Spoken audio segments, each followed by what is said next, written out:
First of all this is our first class और उम्मीद करते हैं, हम ये मान कर चलते हैं कि आपको अभी तक कुछ भी अकाउंट्स के बारे में नहीं मालूम. This is the first time when you are just going to introduce yourself with accounting subject. क्या है ये अकाउंट्स और क्या रोल प्ले करता है आपकी लाइफ में, जरा उसके बाद बारे में बात करते हैं.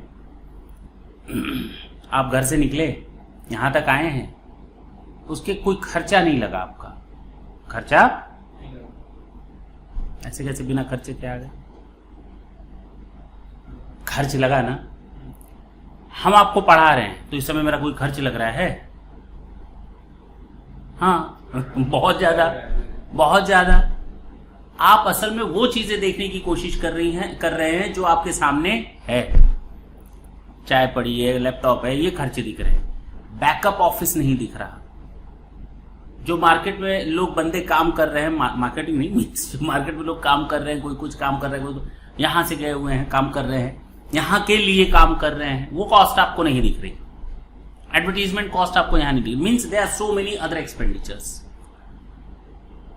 हम अपने बिजनेस को कर रहे हैं. You are not running your business. आप बिजनेस नहीं कर रहे, हम बिजनेस कर रहे हैं. आपके पिताजी हो सकता है बिजनेस कर रहे हो, मम्मी हो सकता है बिजनेस कर रही हो, या जॉब कर रहे हो, या कर रही हो, घर में कोई भाई बहन कर रहा हो.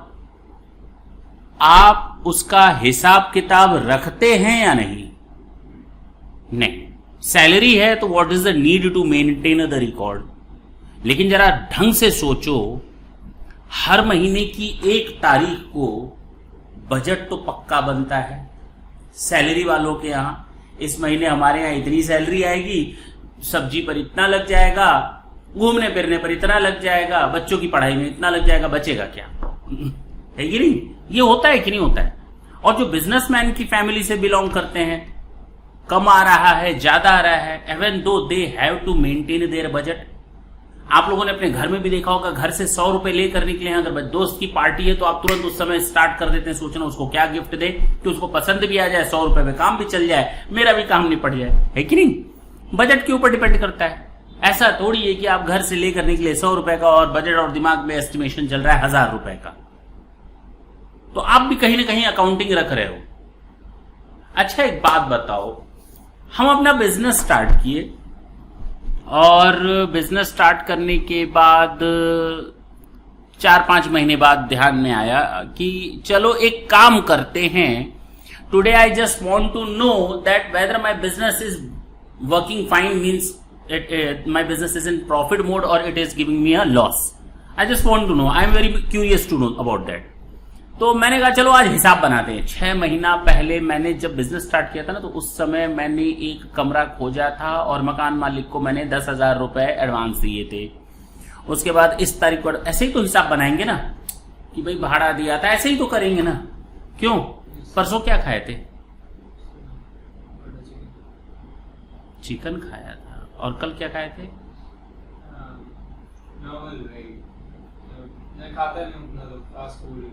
तो लास्ट वीक क्या खाए थे? लास्ट संडे और सैटरडे को क्या खाए थे?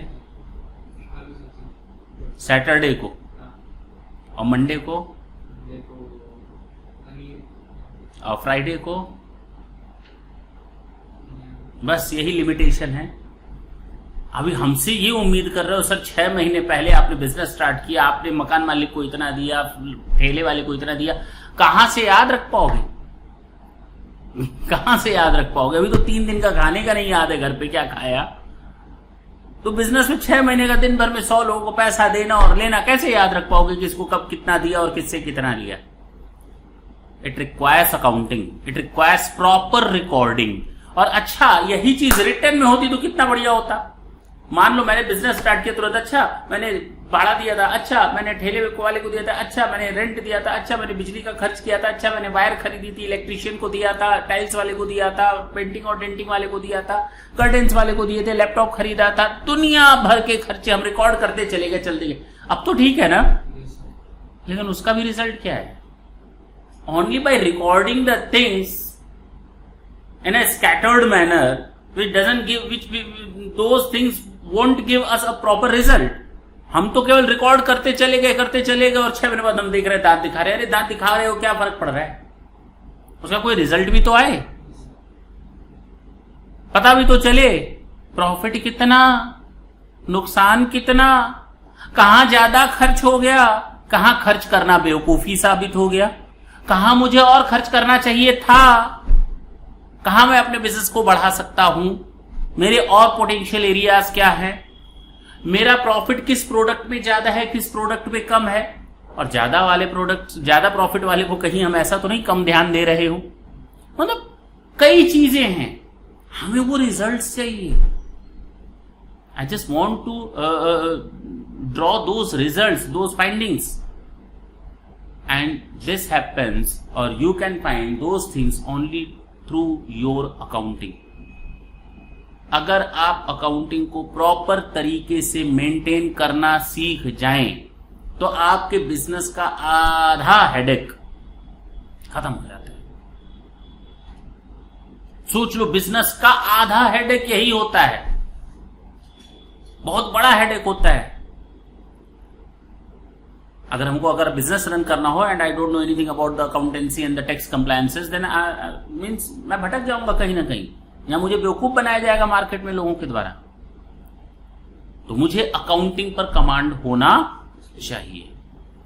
ठीक, अच्छा, ये तो समझ में आ गया कि अकाउंटिंग एक प्रॉपर सब्जेक्ट है जो हमें इस लायक बनाती है कि हम जो बिजनेस से रिलेटेड ट्रांजैक्शंस होते हैं उनको इस तरीके से रखते हैं जिससे कुछ ना कुछ फ्रूटफुल रिजल्ट मिलता है। अब तो बात समझ में आई, उसी को कहते हैं अकाउंटिंग। पक्की बात। हम जब बिजनेस करते हैं तो हम अकेले ही करते हैं। क्या करते हैं? अरे मेरे साथ अकाउंटेंट भी जुड़ेगा, लेबर भी जुड़ेगा, पियून भी जुड़ेगा, मैनेजर भी जुड़ेगा, रिसेप्शनिस्ट भी होगा, टीचर्स भी होंगे, स्टूडेंट्स भी होंगे, हम भी होंगे, तब जाकर के एक टीम बनती है। और हर टीम के हर एक सदस्य का, हर एक मेंबर का अपना अलग अलग गोल होता है, टारगेट होता है। क्या होता है? अलग अलग होता है। क्या होता है? टारगेट एक होता है, गोल वो एक ही है। सबका चीज पर्पस एक ही है कि हमको पहुंचना कहां पे है। क्योंकि अगर मैं बिजनेस कर रहा हूं तो जो मैं अपने बिजनेस का विजन और मिशन लेकर के चला हूं, वो सारे के सारे टीम मेंबर्स भी वही विजन और मिशन लेकर के चलेंगे। क्लियर है? भले लोग अलग अलग जगह से आए हैं, अलग अलग एजुकेशन लिए हुए हैं, but ultimately they have to reach at a single point. Is it clear? This is the main purpose. यहां तो कोई दिक्कत है? हम जो बिजनेस है ना, मैं बार बार बिजनेस वर्ड यूज कर रहा हूं, कई तरीके से कर सकते हैं।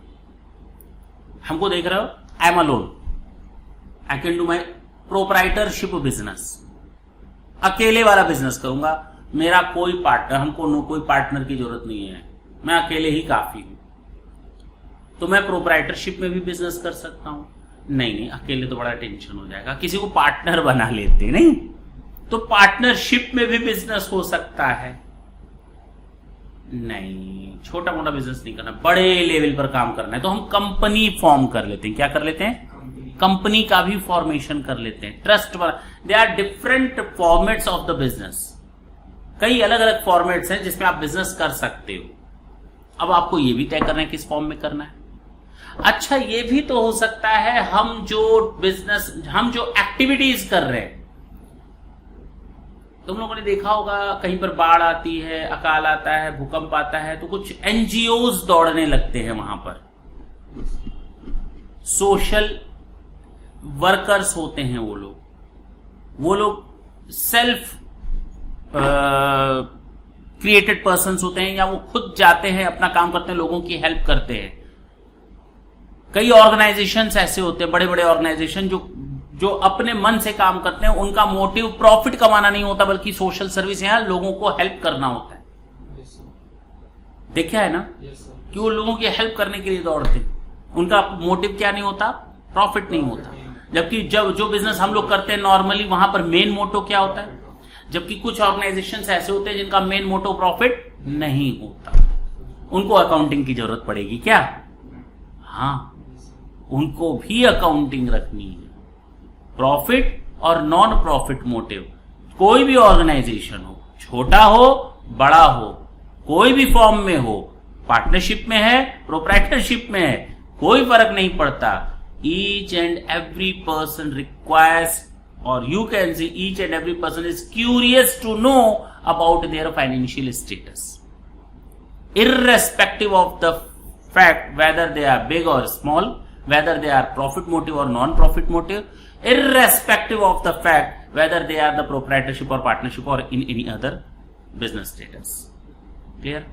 किसी भी फॉर्म में हो, किसी भी तरीके से हो, they just want to know their financial position of the concern. Clear है? अब तो कोई डाउट नहीं रहेगा इसमें। अच्छा,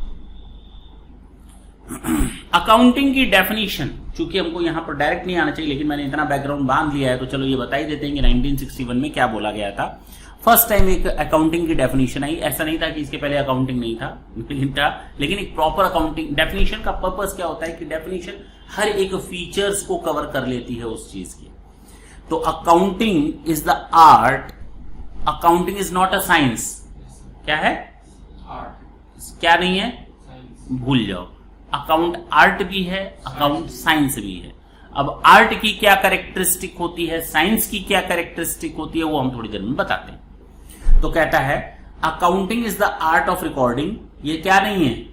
साइंस है। फिर गलत बोल रहे हो। साइंस भी है, आर्ट भी है, लेकिन डेफिनेशन में इसने लिखा है कि accounting is the art of recording, classifying and summarising in a different manner, in a significant manner and in terms of money. हम जब अकाउंटिंग बनाएंगे ना, हम किलो के हिसाब से बनाएंगे। ऐसे सुना है क्या कभी? हम लीटर में अकाउंटिंग बनेंगे। अरे हर कोई अकाउंटिंग तो रुपीज में ही बनाएगा। अगर इंडिया में है तो रुपीज में, अमेरिका में है तो यूएस डॉलर में। बात समझ में आई? तो in terms of money represent किया जाता है अकाउंटिंग को। किस टर्म्स में? In terms of money, transactions and events which are in part at least of a financial character. तो जो हमारे ट्रांजेक्शन्स होते हैं या फिर इवेंट होते हैं, तो अभी तुम लोग को ये भी नहीं मालूम water transaction, water events. Clear? देखेंगे उसको अभी। Let it be. And interpreting the result thereof. Ultimately what you want to know? The financial status, financial position, whether your business is in profit mode or in loss mode, what is the amount receivable to you and what the amount payable to you. You just want to know all these things. तो हमें एक financial result चाहिए, वो बताता है, interpretation करता है। आप लोगों ने साल भर पढ़ाई की, अकाउंट्स है, बिजनेस स्टडीज है, इकोनॉमिक्स है, लॉ है, मैथ्स है, फलाना है, दिमागा है, इतनी किताबें मिलती हैं। पढ़ते कितने दिन हो? साल भर?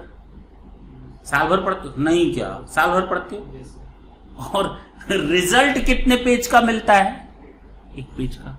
या तो उस दिन प्रसाद बंटता है या तो प्रसाद बट ही जाता है कि नहीं? इतना मोटा किताब पढ़ने के बाद रिजल्ट एक पेज का, और वही आपका इंटरप्रिटेशन करता है कि आपका साल भर का सिचुएशन क्या था। हम जो पढ़ रहे हैं पढ़ने के लिए नहीं पढ़ रहे हैं, वो आप 11th के रिजल्ट, 12th के रिजल्ट, सीए के रिजल्ट्स के लिए पढ़ रहे हैं। मेरी बात नहीं समझ में आई? वो रिजल्ट्स के लिए पढ़ रहे हैं। Ultimately each and everybody want to get the result, और वो रिजल्ट इंटरप्रेट करता है। अच्छा, अकाउंट्स में कितने मार्क्स है? अच्छा, मैथ्स में कितने मार्क्स है? मैथ्स में कम है, देख मेहनत तूने कम की, थोड़ा और मेहनत बढ़ाओ। वो इंटरप्रिटेशन होता है।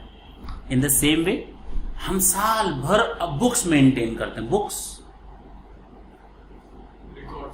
अकाउंट्स की रिकॉर्डिंग करते हैं, लिखते जाते हैं, इतनी मोटी किताब तैयार हो जाती है। और रिजल्ट जानते हो कितने पन्ने का साल भर बाद? एक पेज का, 2 पेज का मान लो, 2 पेज में रिजल्ट आ जाता है। जैसे तुम लोग साल भर पढ़ते हो और 1 पेज में रिजल्ट आता है, वैसे ही ऑर्गेनाइजेशन अपना साल भर मेहनत करता है और उसका रिजल्ट 1 या 2 पेज में आता है। और जिस तरह तुम लोग बता लेते हो कि किस सब्जेक्ट में तुम लोगों ने कम मेहनत की, ज्यादा मेहनत की, अच्छा कहाँ है, बुरा कहाँ है, प्रसाद कहाँ बंटना चाहिए, कहाँ प्रसाद ज्यादा बंटना चाहिए, कि नहीं? वैसे ही वो भी बता देता है।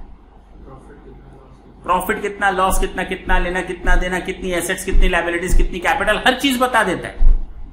बिजनेस का फ्यूचर कहां जाएगा वो भी बता देता है। लखैरा है क्या, नालायक है क्या बिजनेस, वो भी बता देता है। अब बात समझ में आई? तो हम लोग वो इंटरप्रिटेशन कर सकते हैं उस रिजल्ट से। मैं फिर पढ़ता हूं, accounting is the art of recording, पक्की बात है रिकॉर्ड करेंगे, क्लासिफाइंग। अब जब एक बार जब सब रिकॉर्डिंग हो जाएगी तो उसको बांटने का काम करते हैं। क्या? कैपिटल नेचर का कौन, रेवेन्यू नेचर का कौन। अभी भारी लग रहा होगा वर्ड्स, छोड़ देते हैं कि हम उन चीजों को क्लासिफाई करते ताकि हम उनसे फ्रूटफुल रिजल्ट पा सकें, और वो रिजल्ट हमें 1 या 2 पेजेस में मिलता है। That's it. चले आगे, चलिए बताइए ऑब्जेक्टिव्स क्या हैं अकाउंटिंग के। फर्स्ट ऑब्जेक्टिव बता रहा है कि ये फाइनेंशियल स्टेटमेंट के यूजर को डिसीजन लेने में हेल्प करता है। अच्छा, फाइनेंशियल स्टेटमेंट का यूजर क्या है? मेरा बिजनेस चल रहा है, वो जो मेरे स्टाफ बैठे हैं, क्या वो यूजर है मेरे फाइनेंशियल स्टेटमेंट के? वो मेरे बिजनेस के फाइनेंशियल स्टेटमेंट के वो यूजर बन जाएंगे? जो तुम लोग पढ़ने आ रहे हो तो तुम लोग फाइनेंशियल स्टेटमेंट के यूजर बन जाओगे क्या मेरे? गवर्नमेंट हमारे फाइनेंशियल स्टेटमेंट की यूजर बन जाएगी, ये पड़ोसी जो है वो मेरे पे फाइनेंशियल स्टेटमेंट का यूजर बन जाएगा क्या? हाँ, हर कोई मेरे फाइनेंशियल स्टेटमेंट का यूजर है। पहला तो मैं खुद हूं, मैं अपने लिए तो बना ही रहा हूं, because I just want to know what is the situation. मुझे आगे कैसे बढ़ना है, मुझे हालात पता होंगे तभी तो आगे बढ़ेंगे, पक्की बात है। तो पहली चीज, yes it's for me and not only for me, it's for others as well. वो अदर्स फाइनेंशियल यूजर्स क्या होते हैं? फाइनेंशियल स्टेटमेंट के यूजर, जो हम फाइनेंशियल स्टेटमेंट बनाते हैं, जो हम रिजल्ट दे रहे हैं, उसके यूजर्स और कौन कौन हो सकते हैं? अरे सरकार है, सरकार को टैक्स लेना है नहीं लेना है? कैसे लेगी? मेरे फाइनेंशियल स्टेटमेंट के बेसिस मैंने कम टैक्स दिया, ज्यादा टैक्स दिया, नहीं दिया, बराबर दिया, पता चल जाएगा उससे। इसके अलावा अरे जो लोग हमें लोन दिए हैं, बैंक वगैरह, वो भी तो हमारे फाइनेंशियल स्टेटमेंट के यूजर्स हैं। वो भी तो देखना चाहते हैं हमने जिसको लोन दिया है वो सही तरीके से बिजनेस चला रहे हैं या नहीं चला रहे हैं। पक्की बात है ना? वो होते हैं फाइनेंशियल स्टेटमेंट के यूजर्स। जो लोग हमें लोन देने वाले हैं, दिया नहीं है, जो लोग हमारे बिजनेस में इन्वेस्ट करने वाले हैं, वो भी तो चाहिए उनको कि सही आदमी को दे रहे हैं या नालायक आदमी को दे रहे हैं, ले डूबेगा हमारा भी पैसा, ले डूबेगा। तो they are also the users of the financial statement. हमने किसी को उधार माल बेचना है, कोई हमको उधार माल बेचेगा तो क्या वो नहीं देखेगा फाइनेंशियल स्टेटमेंट का यूजर बना कि नहीं? हम कोई हमको उधार माल बेचेगा तो ये नहीं देखना चाहेगा हम सही समय पर लोगों को पैसा देते हैं या नहीं देते हैं, कि लोगों का पैसा मार लेते हैं, वो तो देख करके पता चल जाएगा। क्लियर हुआ? कहने का मतलब ये है कि केवल हम नहीं हैं, इवन स्टाफ, उनको भी तो बोनस और कमीशन चाहिए, नहीं चाहिए? They are also the users of the financial statements, but primary it's me. Clear? मेरे कंपटीटर को भी तो मेरा फाइनेंशियल स्टेटमेंट चाहिए, नहीं चाहिए?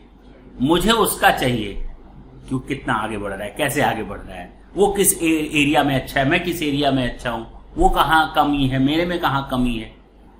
अरे मुझे अपने लिए इसलिए चाहिए, पिछले साल मेरी इतनी सेल थी तो इस साल इतनी है, अगले साल इतनी होनी चाहिए, पिछले साल इतना प्रॉफिट था, इस साल इतना प्रॉफिट हुआ तो अगले साल इतना होना चाहिए।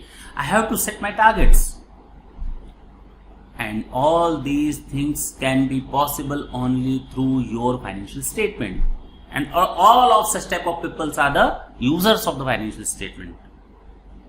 दो तरह के यूजर्स होते हैं फाइनेंशियल स्टेटमेंट के, internal as well as external. हम हो गए, आप हो गए, ये लोग हो गए, स्टाफ वगैरह हो गए, ये इंटरनल यूजर्स हैं। एक्सटर्नल कौन होते हैं? गवर्नमेंट हो गई, लेंडर्स हो गए, डेटर्स हो गए, क्रेडिटर्स हो गए, पोटेंशियल इन्वेस्टर्स हो गए, they are the external users. बात समझ में आई? देखो, providing information to the users for rational decision means if we just want to take rational decision का मतलब क्या होता है? एक होता है डिसीजन, एक होता है रैशनल डिसीजन। रैशनल डिसीजन का मतलब सोच समझ करके लिया गया, विवेकपूर्ण स्थिति में लिया गया डिसीजन, न जल्दबाजी में न ज्यादा आराम से, सोच समझ कर लिया गया डिसीजन, उसको हम कहते हैं रैशनल डिसीजन। देखो ना, कौन है डिसीजन लेने वाले? सारे लोग हैं। ओनर्स हो गए, इन्वेस्टर्स हो गए, डेटर्स हो गए, क्रेडिटर्स हो गए, they are the stake holders. In short term you can say they are the stake holders, जो हमारे फाइनेंशियल स्टेटमेंट पर भरोसा करते हैं, जो डिसीजन ले रहे हैं। सोचो फाइनेंशियल स्टेटमेंट मेरे बिजनेस का कितने लोगों को अफेक्टेड कर रहा है? नहीं कर रहा, नहीं कर रहा, पक्का ना? अच्छा, दूसरा, अकाउंटिंग का सबसे बड़ा फायदा क्या है? देखो इधर हम लोग क्या बता रहे हैं, ऑब्जेक्टिव्स। हमारी अकाउंटिंग एक तो डिसीजन मेकिंग में फायदा देती है, दूसरा ऑब्जेक्टिव है कि हम लोग ट्रांजेक्शन्स को सिस्टमेटिकली रिकॉर्ड करते हैं, हमें मेमोराइज करने की जरूरत नहीं पड़ती। Each and everything is in a written form, और वो भी सिस्टमेटिकली, जिसको हम लोग कहते हैं synchronised system of accounting. Time wise हम लोग अपनी अकाउंटिंग रखते हैं। जो 11 तारीख का है वो 11 तारीख की डेट में रिकॉर्डिंग होगा, जो 12 तारीख का है वो 13 तारीख में, अच्छा 12 तारीख मिल जाएगा, पक्की बात है ना? Ascertainment of result, ultimately we want result. हर चीज बेकार है जब तक किसी काम को करने का कोई रिजल्ट ना हो। अकाउंटिंग कर रहे क्यों? Because there is a result, we just want to find some results. हाँ या ना? हम लोग उन रीजंस को पाने के लिए ये अकाउंटिंग करते हैं, तो अकाउंटिंग का पर्पस भी पूरा होता है। To ascertain the financial position, मुझे किससे पैसा कितना लेना है, किसको कितना पैसा देना है, ये कहां से पता चलेगा? फाइनेंशियल स्टेटमेंट से, हमारे अकाउंटिंग से। To know the solvency position, solvency position का मतलब होता है हमारे बिजनेस में कितना कैश अवेलेबल है। कम अवेलेबल है, डेंजर लेवल पर है, बहुत कम है, बर्बाद होने वाले हैं, या अच्छा है। मेरी बात समझ में आई? दूसरे लोग भी भरोसा उसी तरह से करेंगे।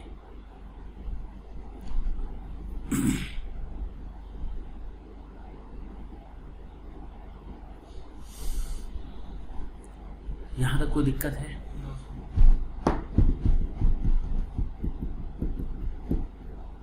नॉर्मली एक और वर्ड यूज होता है बुक कीपिंग, पहले वो समझ लेते हैं क्या है वो वर्ड, उसके बाद हम डिफरेंस करेंगे बुक कीपिंग और अकाउंटिंग में क्या फर्क है। तुम लोग कौन सा सब्जेक्ट पढ़ रहे हो? अकाउंटिंग। बुक कीपिंग, हाँ अभी हम बताते हैं क्यों। बुक कीपिंग में हम लोग फिजिकली रिकॉर्ड रखते हैं अपने पास, और अकाउंटिंग में डिजिटल फॉर्म में। नहीं, ऐसा नहीं, ऐसा नहीं, ऐसा नहीं।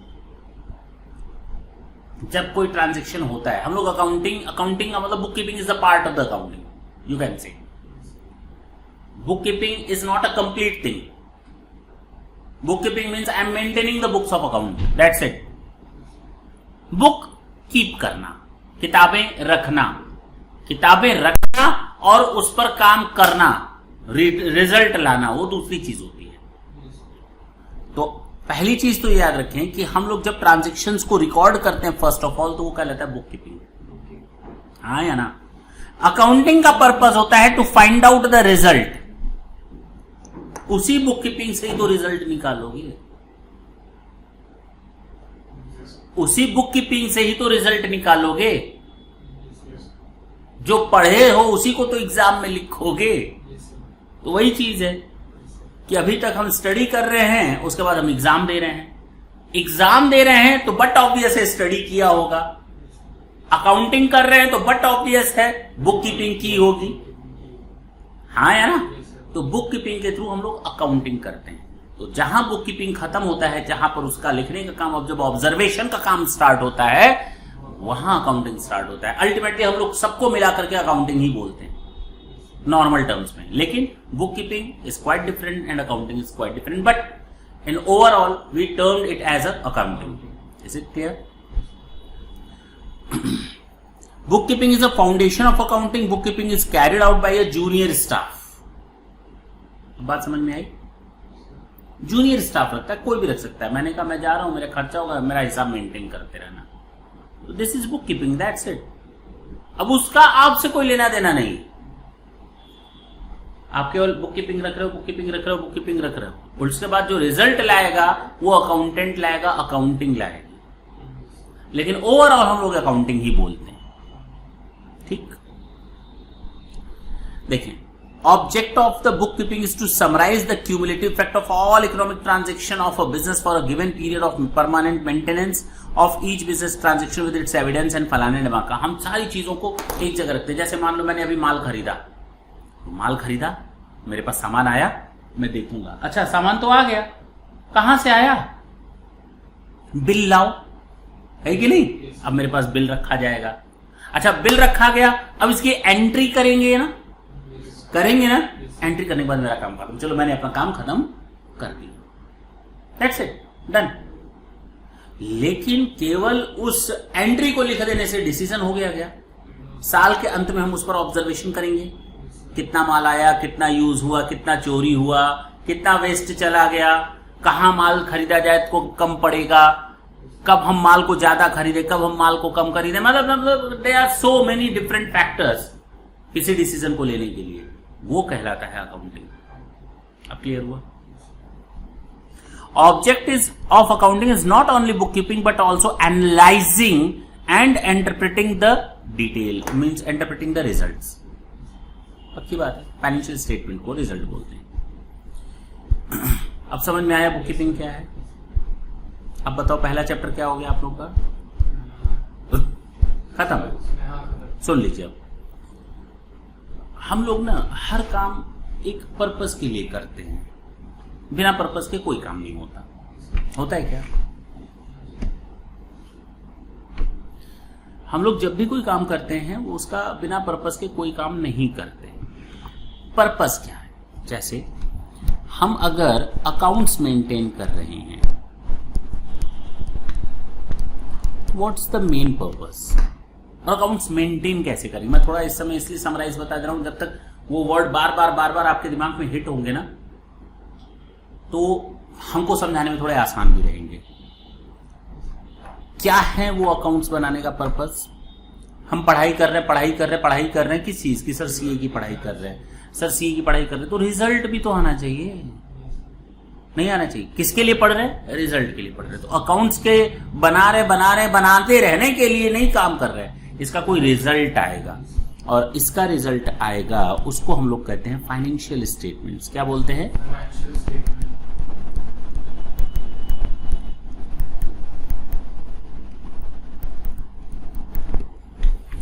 फाइनेंशियल स्टेटमेंट्स का मतलब होता है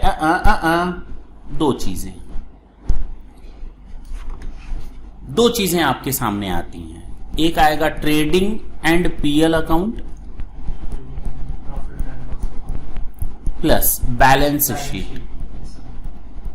अभी चूंकि आपका नया है, पहली बार पढ़ रहे हैं, तो हम ज्यादा डिटेल में नहीं बता रहे।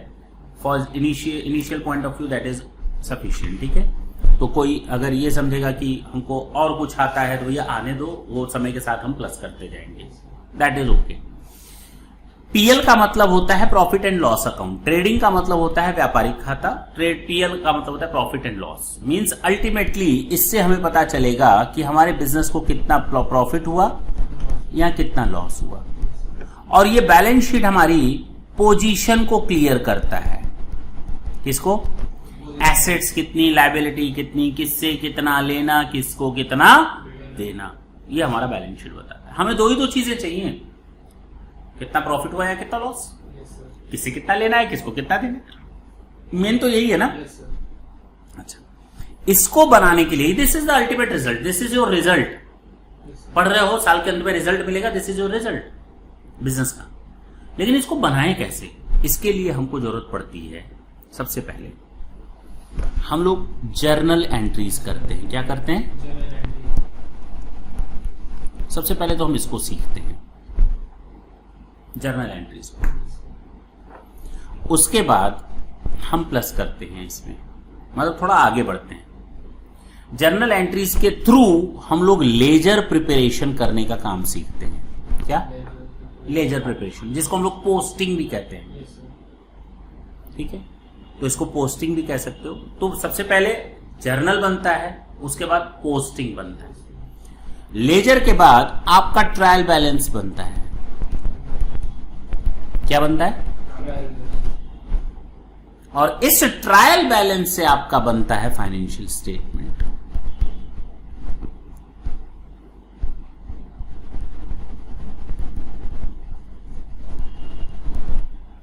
बात समझ में आई? और इस फाइनेंशियल स्टेटमेंट में दो चीजें होती हैं, trading PL and balance sheet. Clear हुआ?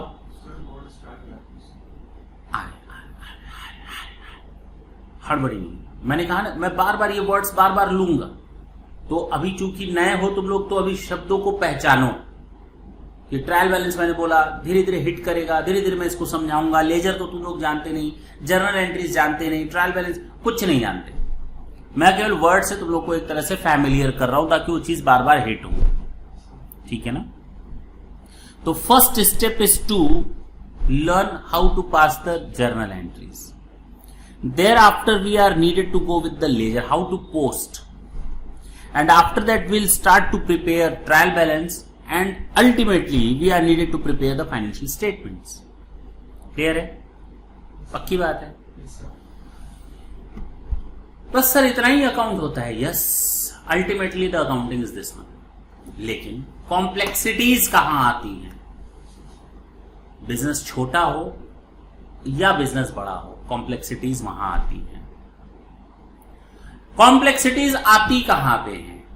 सर प्रोप्राइटरशिप बिजनेस हो, पार्टनरशिप बिजनेस हो, कंपनी हो, वहां पर उनके अफेक्टेड या कह सकते हो यूजर्स भी अलग अलग होते हैं और उनकी रिक्वायरमेंट रिजल्ट की भी अलग अलग होती है। तो हमको फाइनेंशियल स्टेटमेंट फ्रूटफुल रिजल्ट से मतलब है।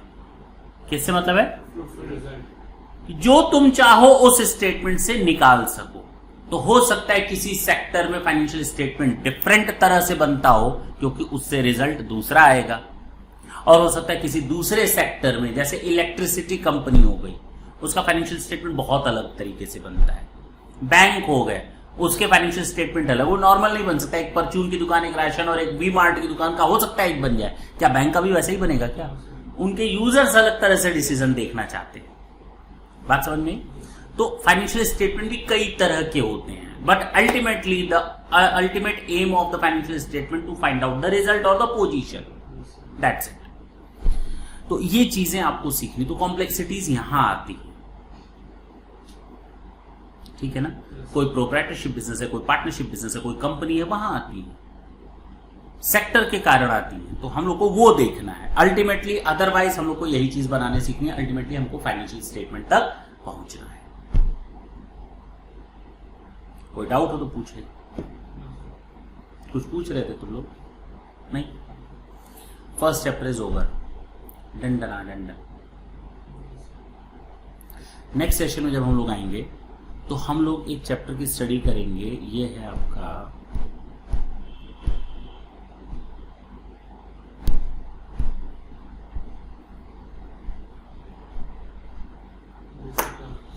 इससे तुम लोग को काफी कुछ चीजें सपोर्ट में आएंगी कि जो टर्म हम बार बार यूज करेंगे, asset, asset means what, liabilities, liabilities means what. अब तो समझ में आया कि हम लोग अकाउंट्स पढ़ क्यों रहे हैं, ये तो पता चला ना। और कैसे पढ़ना है वो भी पता चला कि जर्नल है, लेजर है, ट्रायल बैलेंस है, फाइनेंशियल स्टेटमेंट है, बैलेंस शीट है, वहां तक पहुंचना है। उनके बीच में वर्ड्स कौन कौन से आएंगे, ये उनके बेसिक अकाउंटिंग टर्म्स में हम लोग वो देखेंगे नेक्स्ट सेशन में। ये चैप्टर खत्म करेंगे। थैंक यू बच्चों।